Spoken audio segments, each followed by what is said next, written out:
Você já ouviu alguém usando a expressão "tô sentindo de Deus"? Olá, seja bem-vindo ao Ponto de Equilíbrio. Eu sou Léo Murata e essa é a parte 3 da série Como Deus Fala. Em Romanos capítulo 8, no versículo 16, o apóstolo Paulo nos diz assim: o próprio Espírito testifica com o nosso Espírito que nós somos filhos de Deus. A coisa mais importante na vida de um cristão é ter certeza de salvação, certeza que ele está salvo. E como é que Deus dá essa certeza ao cristão? Paulo diz: o Espírito Santo testifica com o nosso Espírito que nós somos filhos de Deus. Outra versão diz que o Espírito Santo dá testemunho com o nosso Espírito, porque testificar significa exatamente isso: confirmar, testemunhar.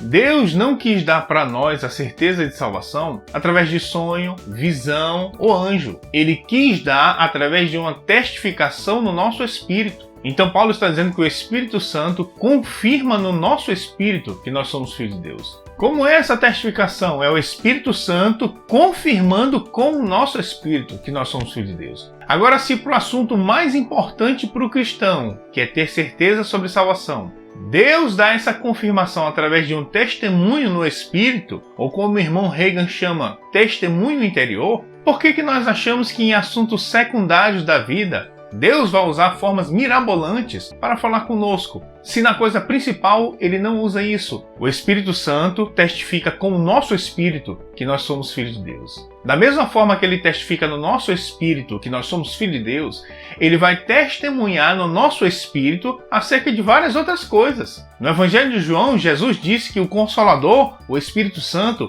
nos ensinaria todas as coisas. Um dos meios que o Espírito Santo vai usar para nos ensinar todas as coisas é através do testemunho interior. Eu lembro quando eu era novo convertido, e uma das coisas que mais me intrigavam era exatamente isso: como Deus fala. Porque eu ouvia pessoas dando testemunhos. Deus falou comigo sobre tal coisa. Deus falou comigo para eu fazer tal coisa.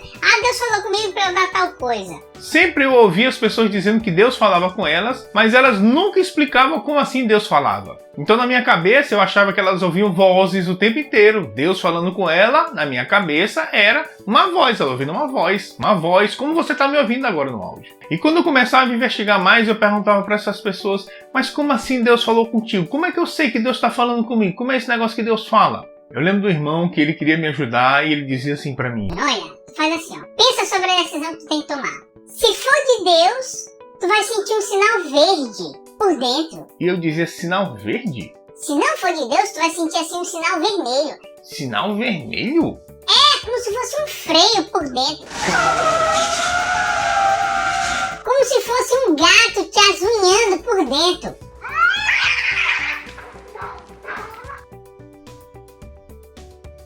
No Evangelho de Lucas, no capítulo 1, no versículo 1, Lucas escreve assim: visto que muitos houve que empreenderam uma narração coordenada dos fatos que entre nós se realizaram, conforme nos transmitiram os que desde o princípio foram deles testemunhas oculares e ministros da palavra, igualmente a mim me pareceu bem, depois de acurada investigação de tudo desde a sua origem, dar-te por escrito, excelentíssimo Teófilo, uma exposição em ordem. Lucas está dizendo que apesar de muitas outras pessoas já terem feito relatos sobre as coisas que estavam acontecendo, ele decide fazer uma acurada investigação, colocar tudo em ordem e registrar por escrito para dar a Teófilo. Agora, por que ele fez isso? Preste atenção na expressão que ele usa no versículo 3, me pareceu bem.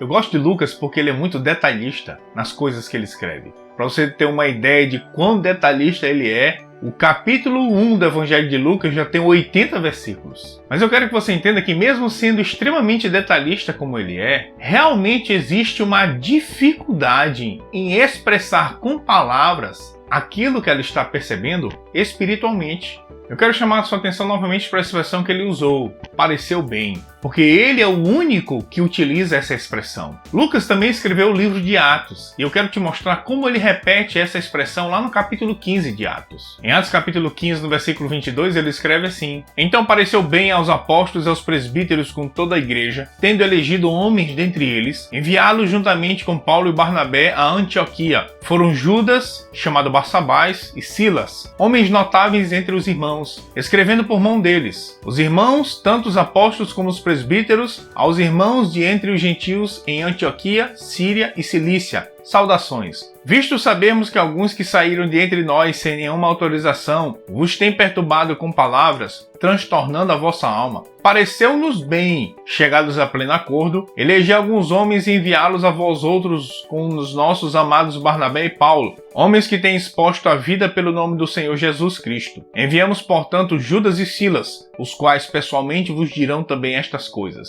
Deixa eu explicar rapidamente o que está acontecendo. Os primeiros cristãos da igreja eram todos judeus que tinham aceitado Jesus e tinham nascido de novo.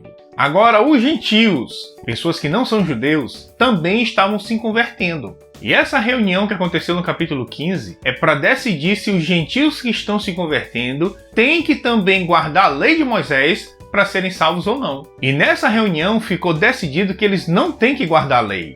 Graças a Deus, meu amigo. Que somente a fé em Jesus Cristo é suficiente para fazer a pessoa ser salva. Ao término dessa reunião, vai ser produzida uma carta explicando que eles não precisavam guardar a lei. E essa carta vai ser enviada para a igreja dos gentios para eles terem certeza da decisão que foi tomada lá em Jerusalém. Só que juntamente com a carta, a igreja de Jerusalém vai enviar dois irmãos, Judas e Silas, para que eles possam garantir que aquela carta é autêntica. Realmente foram os líderes da igreja de Jerusalém que produziram aquela carta. Então eles chegam na igreja dos gentios com essa carta enviada por Jerusalém, eles leem essa carta lá, eles ficam um tempo lá naquelas igrejas, mas quando dá o tempo, eles vão voltar. Mas na hora de voltar para Jerusalém, só volta Judas. Silas não voltou. Por que Silas não voltou? O versículo 33 diz assim: Tendo se demorado ali por algum tempo, os irmãos deixaram voltar em paz aos que os enviaram, mas pareceu bem a Silas permanecer ali. Se você já leu o livro de Atos, você sabe que existe uma dupla dinâmica lá dentro daquele livro, Paulo e Barnabé.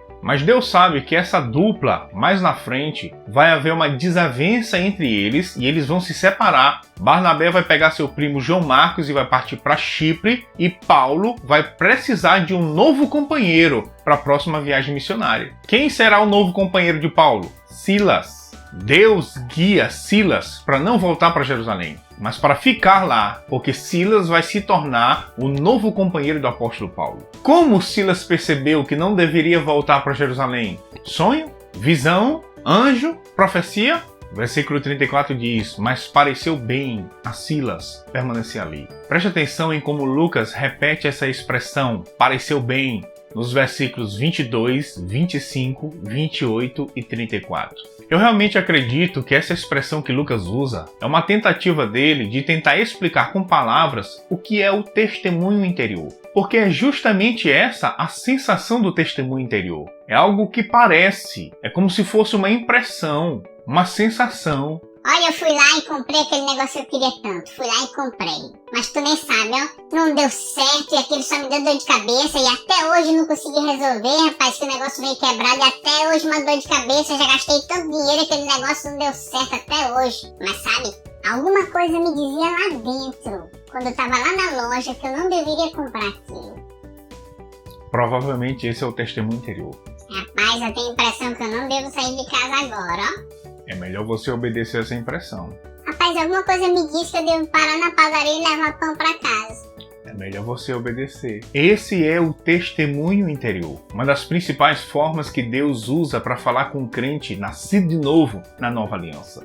O problema é que nós fantasiamos muita coisa na nossa cabeça. Nós achamos que para ser Deus falando conosco tem que ser algo muito estrondoso e muito espetacular. Nós queremos que Deus fale conosco e ainda queremos dizer para Ele como Ele deve fazer isso. Em 1 Reis capítulo 19 tem um texto bastante interessante. A partir do versículo 11 diz assim: E ele disse: Sai para fora e põe-te neste monte perante a face do Senhor. E eis que passava o Senhor, como também um grande e forte vento, que fendia os montes e quebrava as penhas diante da face do Senhor. Porém o Senhor não estava no vento. E depois do vento um terremoto. Também o Senhor não estava no terremoto. Depois do terremoto um fogo. Porém também o Senhor não estava no fogo. E depois do fogo uma voz mansa e delicada. O profeta Elias, ele está fugindo de Jezabel e ele está escondido dentro de uma caverna. E Deus disse para ele: Sai da caverna que eu falo contigo. A Bíblia diz que vinha um grande e forte vento, mas Deus não estava no vento. Depois do vento, um terremoto, mas Deus não estava no terremoto. Depois do terremoto, um fogo, mas Deus também não estava no fogo. E depois do fogo, uma voz mansa e delicada. E foi essa voz, que voz? Mansa e delicada, que falou com Elias. O que tu tá fazendo aqui, rapaz? A NVI, ao invés de traduzir voz mansa e delicada, ela traduziu como uma brisa suave. Então veio um vento forte. Mas Deus não falou. Um terremoto. Mas Deus também não falou. Um fogo. Mas Deus também não falou. Mas na brisa suave, Deus falou. Você conseguiu ouvir a brisa? Não? Faz assim, fica quieto, faz silêncio, põe um fone de ouvido e você vai ouvir. É justamente assim que você vai perceber o testemunho interior. Você vai precisar se desligar do natural, se aquietar e perceber o que você tem por dentro. Fantasiamos tanto com coisas estrondosas e espetaculares que quando vem um simples testemunho interior, achamos que não pode ser Deus. Deusão, Deus Todo-Poderoso, Criador dos céus, da terra e do mar e de tudo que neles há, vai falar comigo. E quando ele fala, é só isso? Não pode ser, meu amigo. Por que não? Porque isso é simples demais pra ser Deus. Graças a Deus, que Deus é tão simples, mas tão simples, que uma pessoa que aceita Jesus agora e nasce de novo, ele já tem a oportunidade de começar a ser guiado pelo Espírito Santo. Romanos 8,14, Paulo diz assim, pois todos os que são guiados pelo Espírito de Deus são filhos de Deus. Sim, Paulo, guiados pelo Espírito de Deus. Todos que são guiados pelo Espírito de Deus são filhos de Deus, porque o próprio Espírito testifica com o nosso Espírito que nós somos filhos de Deus. A testificação no seu Espírito, ou o testemunho interior, é uma das principais formas que Deus usa para falar com você. Direções do Espírito Santo estão disponíveis para todo filho de Deus. Aprenda a ouvir o testemunho interior. Mas não se esqueça, tudo, inclusive as impressões que você tem por dentro, tem que estar em linha com a Palavra de Deus. Porque a Palavra de Deus é a autoridade máxima na nossa vida. Seja guiado pelo Espírito, não despreze as impressões que você tem por dentro e até o próximo vídeo.